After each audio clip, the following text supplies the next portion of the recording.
क्या आप जानते हैं 5 से 10% लोगों में विटिलिगो की समस्या देखी जाती है। जी मनी हेल्थ शो में मैं नेहा बजाज आप सभी का स्वागत करती हूँ और आज के वीडियो में हमारे साथ स्ट्रेट फ्रॉम चंडीगढ़ जुड़ रहे हैं डॉक्टर हरप्रीत बख्शी, जो कि एक जाने माने सर्जन है, प्लास्टिक एंड कॉस्मेटिक सर्जन है, कई सालों से प्रैक्टिस कर रहे हैं और डायरेक्टर है स्किन एंड शेप क्लिनिक, जो कि चंडीगढ़ में है।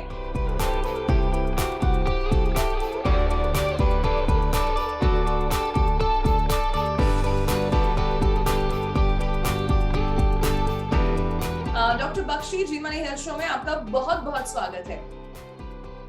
Thank you ma'am, thank you. And doctor Bakshi, आज हम बात करने वाले हैं विटिलिगो के बारे में, जिसको हम हिंदी में सफेद दाग कहते हैं। तो थोड़ा सा एक ब्रीफ इंट्रोडक्शन आप हमारे दर्शकों को बता दीजिए कि सफेद दाग क्या होता है और कितने परसेंटेज लोगों में ये पाया जाता है। मैम, ये जो सफेद दाग है इसको विटिलिगो पैचेस भी कहते हैं, जिसको कई लोग फुलवेरी भी है। ये बड़ा कॉमन है वाइट पैचेस की प्रॉब्लम। तो ये मैम किसी को भी हो, ये तो इसका फर्स्ट कॉज है ऑटो इम्यून कंडीशंस हैं। एक ऑटो इम्यून कंडीशन है, हमारे बॉडी में एक रिएक्शन होता है, उससे वाइट पैचेस हो जाते हैं। ये बहुत ज्यादा कॉमन भी नहीं है, यू कैन से 5 to 10% पॉपुलेशन में ये प्रॉब्लम पाई जाती है। और अगर हम देखें तो हमारे 10% पेशेंट्स में हम ये इनकाउंटर करते हैं। और ये रीजंस हैं, कईयों को चोट लग जाए, इंजरी हो जाए या बर्न्स हो जाए, उसके बाद भी ये वाइट पैचेस बन जाते हैं।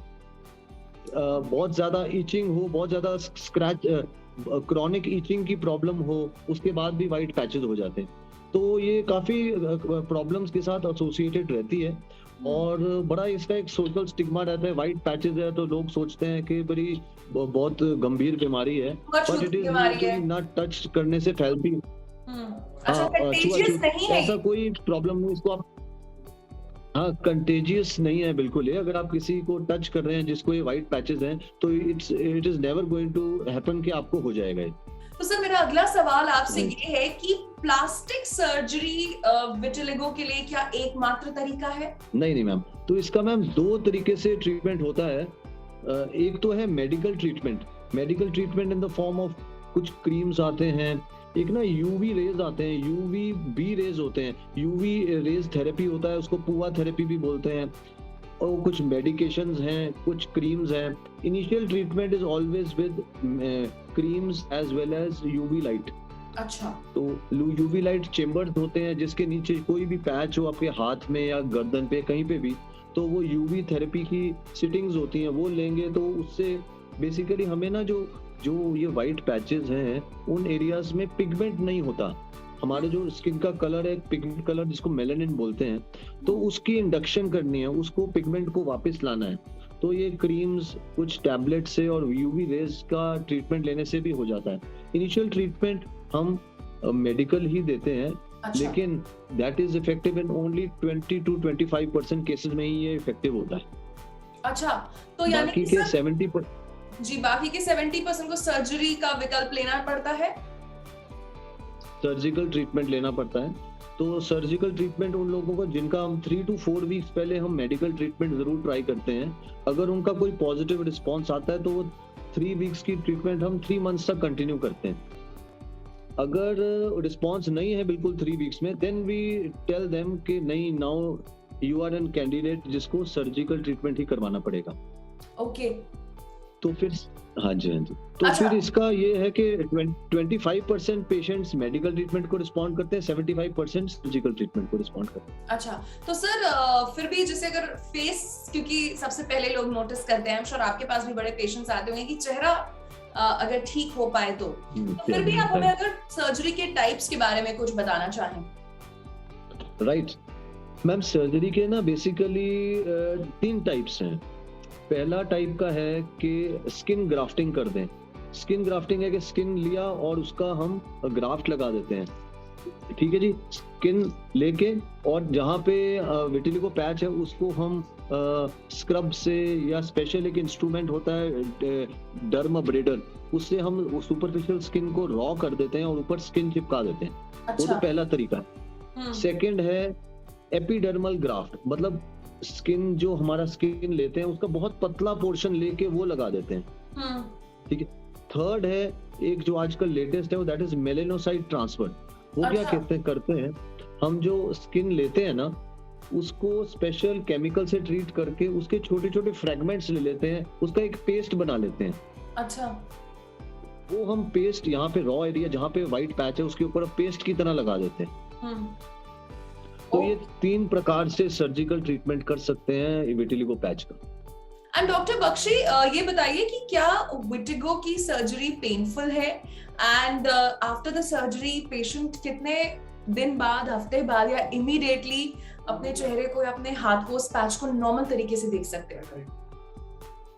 मैम ये सर्जरी तो पेनफुल रहती है, इसीलिए ना अगर तो छोटा पैच है अराउंड अबाउट 3-4 सेंटीमीटर जितना, उसको हम लोकल एनेस्थीसिया में कर सकते हैं। दैट मींस उसी एरिया में हम सराउंडिंग एनेस्थीसिया दे देते हैं, पेशेंट अवेक रहता है, पेशेंट कॉन्शियस रहता है। अगर मल्टीपल पैचेस हो या बड़ा पैच हो 3-4 सेंटीमीटर से ज्यादा, तो हमें उसको बेहोश करके कॉन्शियस अनकॉन्शियस करके एनेस्थीसिया दे के ही सर्जरी कर सकते हैं। तो it is a painful surgery, तो we have to give anaesthesia या लोकल एनेस्थीसिया या जनरल एनेस्थीसिया देना पड़ता है। एंड जैसे कि हमने जब वो ट्रांसफर कर दिया स्किन, 7 to 10 डेज, 7 से 10 दिन के बाद वो स्किन वहां पे सेटल हो जाता है और पेशेंट को अच्छे रिजल्ट्स दिखने लग जाते हैं। तो एक रीएश्योरेंस मिल जाती है 7 to 10 डेज के पे वो कलर वापस आ गया वो ब्लैक पैच का। अच्छा, तो सर क्या 100% रिजल्ट्स हैं, या इसमें भी हम बोले कि 70 to 80% ही रिजल्ट दिखता है?